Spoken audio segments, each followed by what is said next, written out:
Hola chicos, bueno, en esta oportunidad les traigo un video en pizarra sobre el texto argumentativo, que va a ser el tema nuevo que vamos a estar dando. Bien, nosotros ya dimos otro tipo de texto explicativo, las funciones del texto explicativo, texto de divulgación científica, que era un tipo de texto explicativo, ¿sí? La mayoría de las veces la función del texto explicativo es informar. Texto científico, también explicativo, pero sus diferencias, ¿no? Con la divulgación científica y el científico. Bueno, acá no vamos a tener esa función de informar y lo importante en un texto argumentativo es la opinión.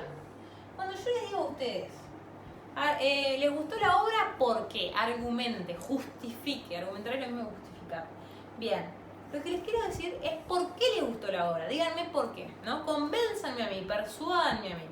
Y ustedes tienen que dar una serie de argumentos. Por eso se llama texto argumentativo.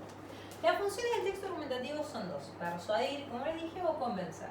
La diferencia está a dónde va el argumento, el porqué, ¿sí? De lo que yo quiero decir o de lo que yo defiendo. Persuadir apela a los sentimientos, ¿sí? Y convencer apela a la razón. Vamos a poner una tesis. La tesis es la opinión en el texto argumentativo, ¿sí? Entonces, mi tesis va a ser que la literatura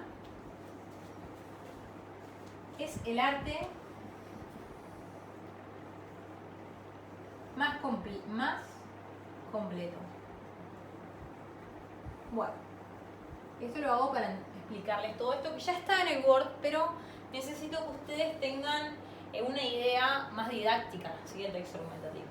Bien, entonces si yo quiero persuadirlos a ustedes, voy a utilizar estos argumentos, porque acá tenemos las partes, las funciones y las partes.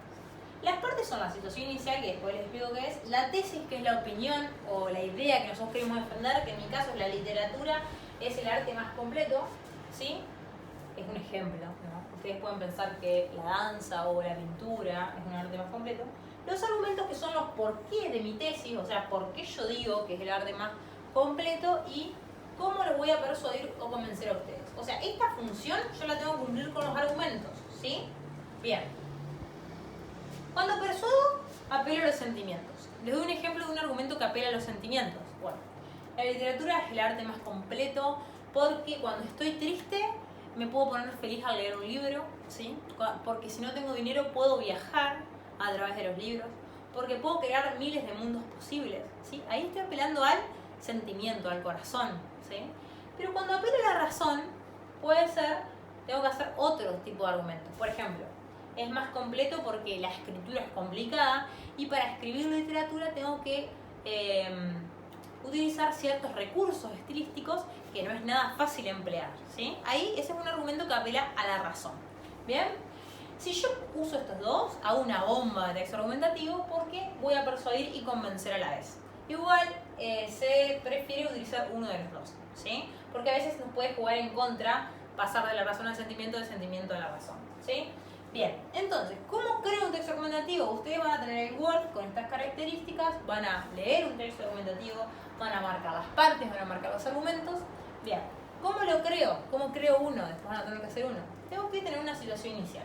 A ver, a la mayoría de la gente cuando va a leer no le gusta que le digan esto es así, porque yo creo, ¿no? No, necesito introducirlos en el tema. ¿Cómo lo introduzco en el tema? Bueno, por ejemplo, para decir que la literatura es el arte más completo, yo no voy a empezar por ahí, sino que digo, el domingo estaba leyendo El túnel de Sábato y en uno de los pasajes me comencé a preguntar, ¿qué es la literatura? Ya sé que es un arte, ¿será el más completo de las artes? Y ahí utilizo la tesis para responder, la literatura es el más completo de las artes, sí, por supuesto.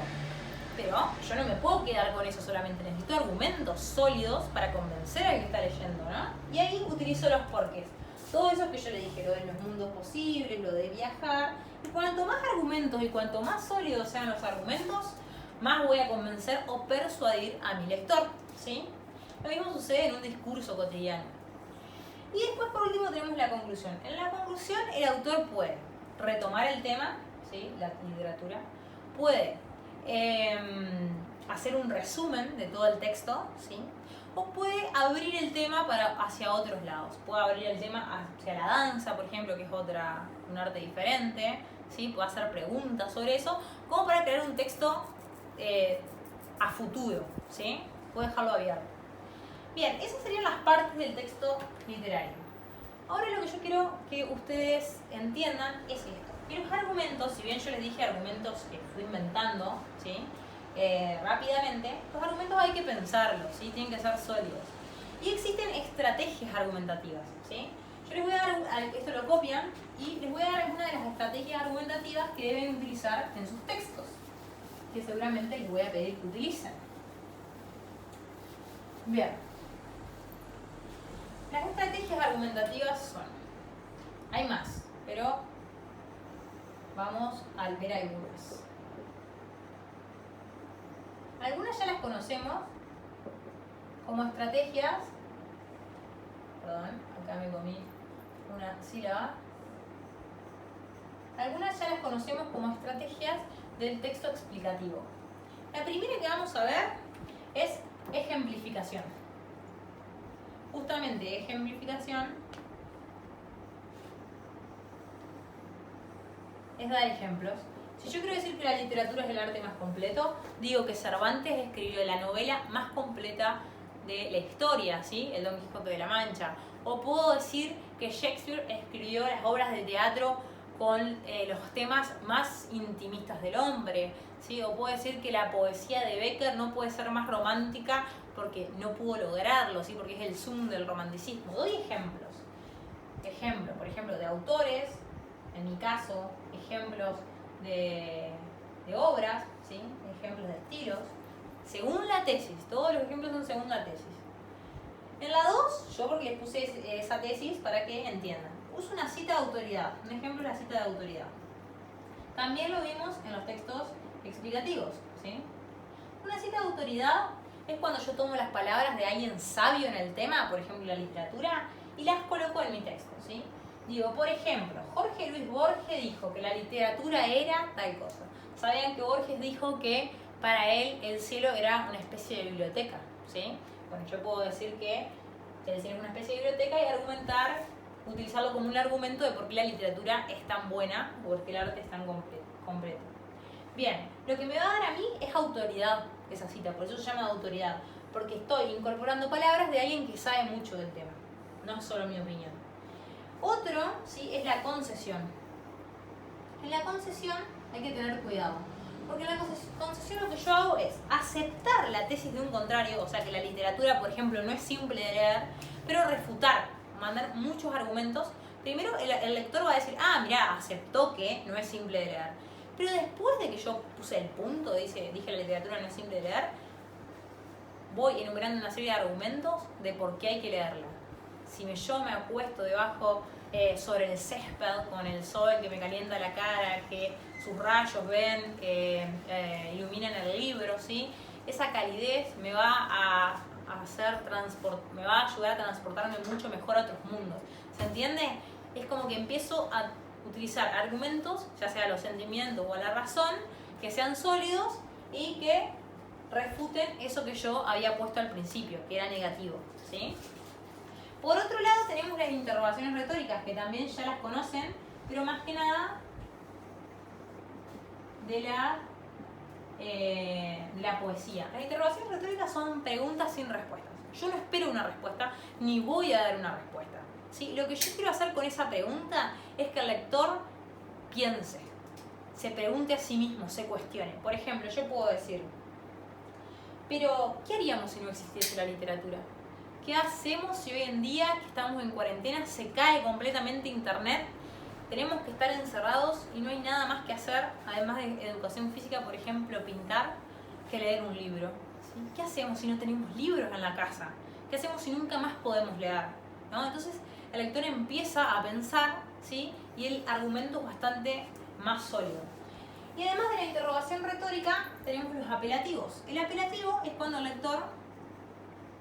cuando el escritor le habla al lector, pero le habla directo, le dice, ¿por qué vos? ¿Qué pensás? ¿Creés realmente que la literatura es necesaria? ¿Creés realmente que solo unos pocos pueden escribir literatura? ¿O vos no has escrito alguna vez un cuentito en la escuela y eso no ha formado parte de la literatura universal?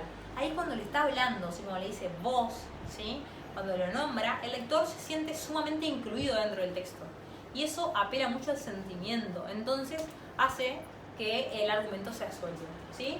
Y por último vamos a hablar de la refutación.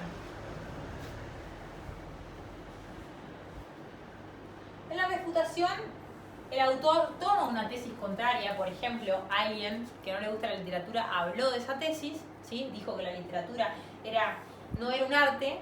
Yo tomo esa tesis y digo, bueno, para fulanito la literatura no es un arte. Y utilizo argumentos diferentes para argumentar que sí, es un arte, porque es un arte para mí, ¿sí? Todo esto se puede utilizar todo junto o se pueden utilizar algunos, pero siempre es necesario que 3, más o menos, estén en el texto argumentativo. Bien, chicos, eso es todo por hoy. Eso es el texto argumentativo, ¿sí? Esas son las estrategias argumentativas. Y espero que lo hayan entendido. Si no lo entendieron, ponen el minuto, me hacen una pregunta. Les mando un beso enorme. Nos vemos pronto.